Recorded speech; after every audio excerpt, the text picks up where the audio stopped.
comes to us from Isaiah 7:14 through 16.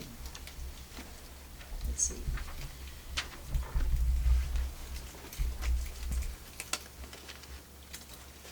Gotta find it.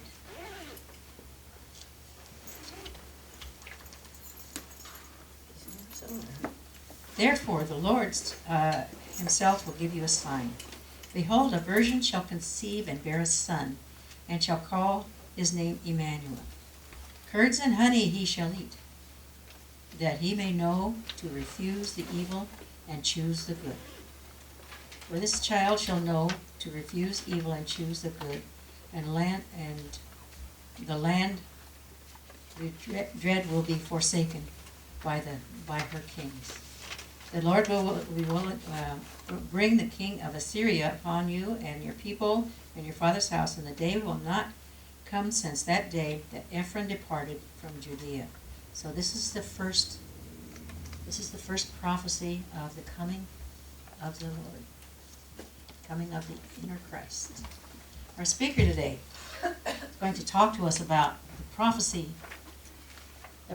And that's the first prophecy, but there's so many more in the Bible, and she's going to discuss them with us this morning. Our speaker this morning is one who has been a teacher here at the Teaching of the Antichrist for quite a number of years. She also teaches English as a second language in our community colleges. She knows herself on the deepest of levels.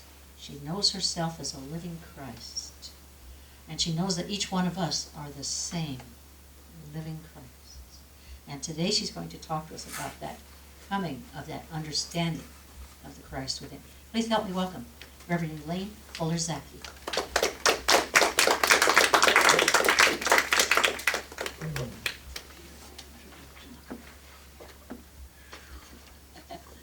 So, good morning. Good morning. The prophecy of the Messiah's coming. I don't know, December is all about the Messiah's coming and being here. Well, prophecy, think about it. Our minds seem to have access to a group of events we can label as past or memories, right? Usually, we don't seem to remember a collection of events we call the future. Why? Do you have a good answer? Why this arrow of time? The laws of physics from Newton through Maxwell and Einstein and up to today show nothing about time only going in one direction, right? But treat past and future the same. So why don't we remember the past and the future the same? Why don't we see the eggs we break and then unscramble, go back into the shell and unbreak themselves? Huh? Here's a question, kind of related. It's prophecy, a glimpse into the future that physics says we ought to be able to see. In prophecy, we may not actually see everything that may come to pass, but somehow we see or intuit part of it, little by little by little. You know, we complete one part, and then something inside us tells us to do another part. We could find many prophecies about Jesus coming, or the coming of the Messiah in the Holy Bible. Okay, those who made them certainly didn't think about the laws of physics concerning the arrow of time and seeing past or future, but they still saw something of the future. So, some prophecies about Jesus coming from the Bible. And you, Bethlehem, Ephrathah, out of you shall come forth a ruler to govern Israel, whose goings forth have been predicted from of old, from eternity. That's Matthew 5, verse 2. About where Jesus was to be born, in Bethlehem of Judah, for thus it is written in the book of the prophet Matthew 2, verse 5. Therefore the Lord himself shall give you a sign. Behold, a virgin shall conceive and bear a son, and shall call his name Emmanuel. That's Isaiah 7:14. And again, behold, a virgin will conceive and give birth to a son, and they shall call his name Emmanuel, which is interpreted, God is with us. Matthew 11:23. Prepare the way of the Lord, prepare the way of the Lord, make straight in the desert a highway for our God. And this is Isaiah 40, verse 3. For thou, meaning God, has not left my soul in Sheol, neither hast thou suffered thy Holy One to see corruption. Thou wilt show me the path of life, and I shall be filled with the joy of thy countenance, with the pleasure of victory of thy right hand. That's from Psalms 16:10 and 11. And for to us a child is born, to us a son is given, and the government will be upon his shoulder, and his name is called Wonderful, Counselor, the Mighty One, the Everlasting God, the Prince of Peace. The increase of his government and of his peace there shall be no end. That's Isaiah 9:6 and 7. After fulfillment of prophecies about Jesus' coming, the adult Jesus informs us, I will come again and take you to me, so that where I am you may be also. He calls us. He calls us. And whatever you ask in my name, I will do it for you. That's John 14:13. That's guiding us. Guiding us. Right? In the teaching of the inner Christ, we have what we call our inner Christ. And that is our spiritual truth, our spiritual guidance. That's what Jesus was talking about. I am with my Father, and you are with me, and I am with you. That's John 14:20. Jesus is with us, and God is with us. That's powerful. Here in the teaching of the inner Christ, or TIC, we can call this communication with our inner Christ. Right? God is with us. Jesus is with us. Jesus says in John 16:13 that the Spirit of truth will guide us into truth and will make known to us things which are to come in the future. Things which are to come in the future. Truthful prophecy. Jesus himself prophesies that we may access truth and guidance, our own Messiah, our own Spirit of truth, our own inner Christ. We can do this here. Jesus got his guidance, strength, love, information from his Father. He called God his Father. He and God communicated back and forth. In John 14:12 and 13, he tells us that what he does, we can do also. We can do also. We have to believe. We have to know that we can. We have to do that with Christ's guidance. But what Jesus does, we can do also. We can communicate with God. We can get guidance about actions that are best for us in the future, maybe 2 minutes from now, or maybe a year from now or 2. Sometimes we just know something is right for us. We can check that out with our inner Christ. And that's prophecy. That's prophecy.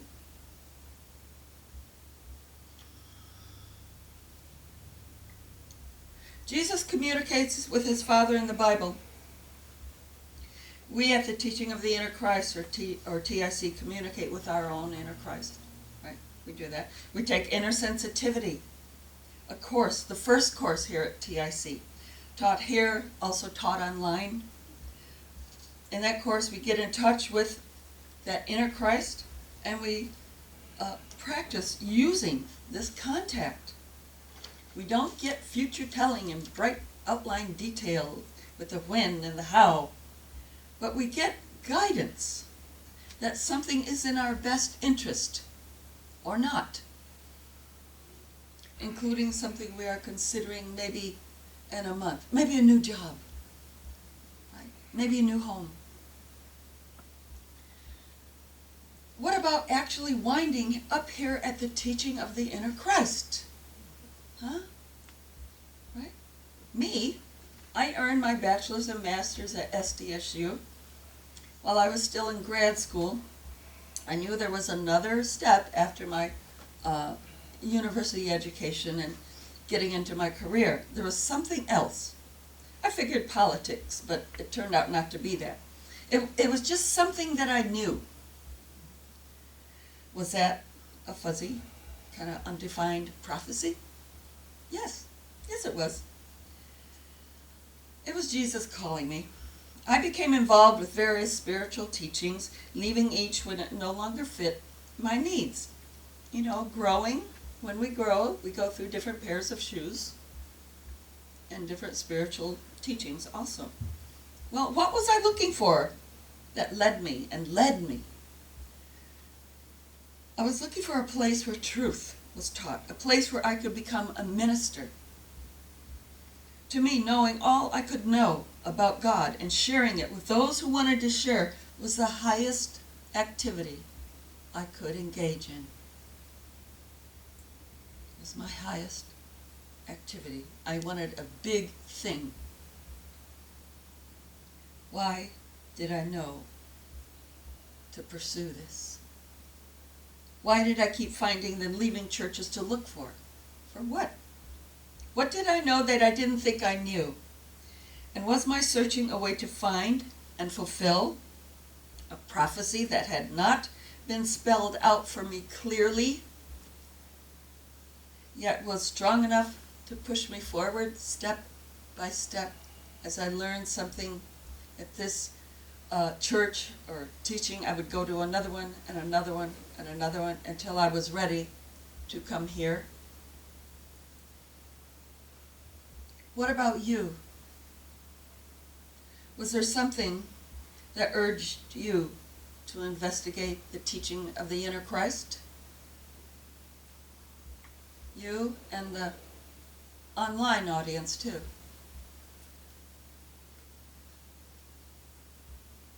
I've heard our co-founder, Ann Meyer McKeever, say that before her birth, she'd made an agreement to bring TIC to Earth.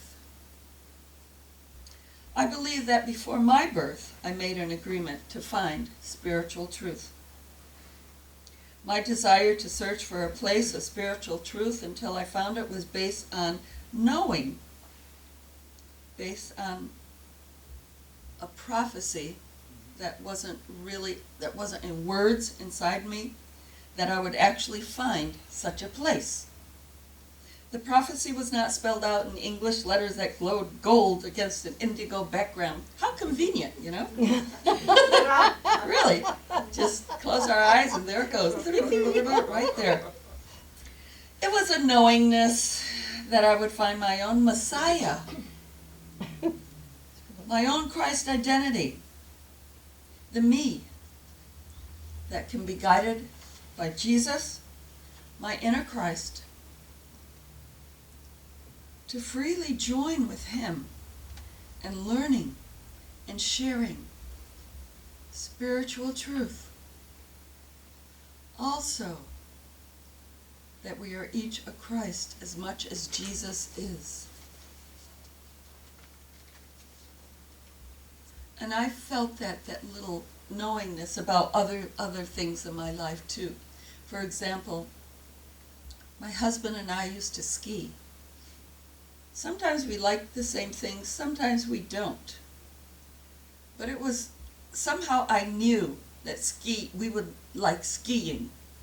Well, that's a financial outlay, you know, to never have been on skis, to buy the equipment and, you know, make sure we even had a timeshare without having hit the slopes. But I knew it would be all right. And so we got the stuff, and we, you know, the ski poles and the skis, and we took skiing lessons at Balboa Park on the grass in the summer, and buses of tourists went by and looked at us and thought, well, San Diego, we're really different, aren't they? So anyway, we went skiing and we loved it. It was just a wonderful, wonderful experience. So I call that a prophecy. It was just a knowingness. I just knew 100% that was it. Well, why not? I mean, God is omnipresent. That means everywhere, in, around, as everything and everyone. God is also omniscient, all-knowing. In, around, as everything and everyone. God knows everything and is everywhere, including you and me, the neighbor whose car is noisy or whose dog barks at night. Omniscient and omnipresence means that God is us and knows us. God is also now, all time. God is everything, contains everything. Is time full. Not timeless, but time full. Consequently, we can tune into the future and prophesy because it is us. Omnipresence, omniscience. We can know intuitively what's best for us and get the guidance we need from our inner Christ.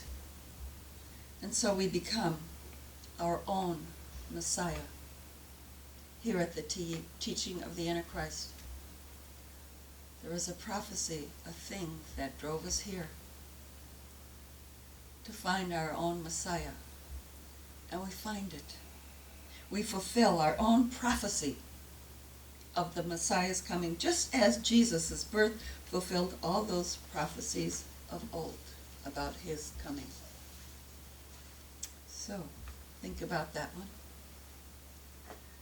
And thank you for your time. Bravo.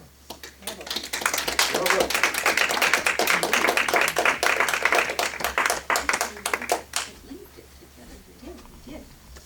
Yes, you did. Wow. So now we're prepared for the prophecy. The prophecy has been made.